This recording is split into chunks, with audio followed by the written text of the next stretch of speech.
The British Prime Minister Boris Johnson is on a mission to save the Union. He is all set to visit Scotland, where calls are growing for another possible independence referendum. The opinion polls indicate overwhelming support for Scottish independence, especially after the Brexit fiasco and the mishandling of the COVID-19 pandemic.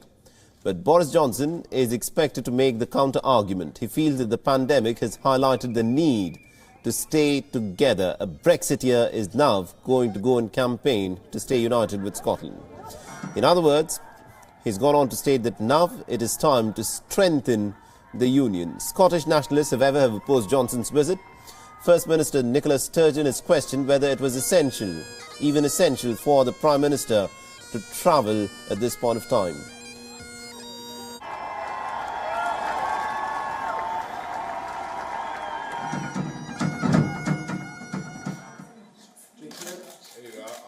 Is it really, really essential? That's the test.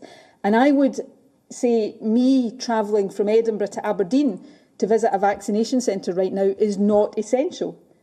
And Boris Johnson travelling from London to wherever in Scotland he's going to do the same is not essential.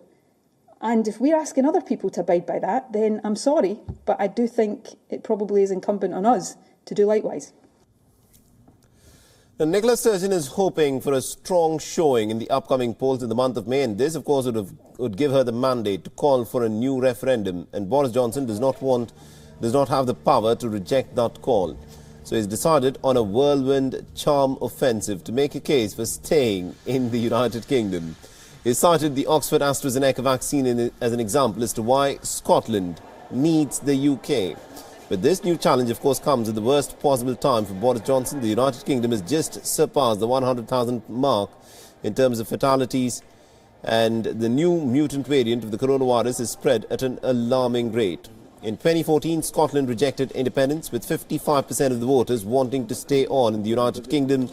But the situation has now become complicated with Brexit, because a majority of the Scots want to remain in the European Union. So if there is a referendum and Scotland does leave, the United Kingdom would lose a third of its land and also a tenth of its population.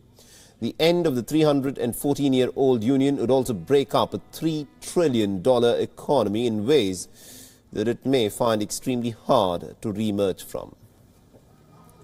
WION is now available in your country. Download the app now and get all the news on the move.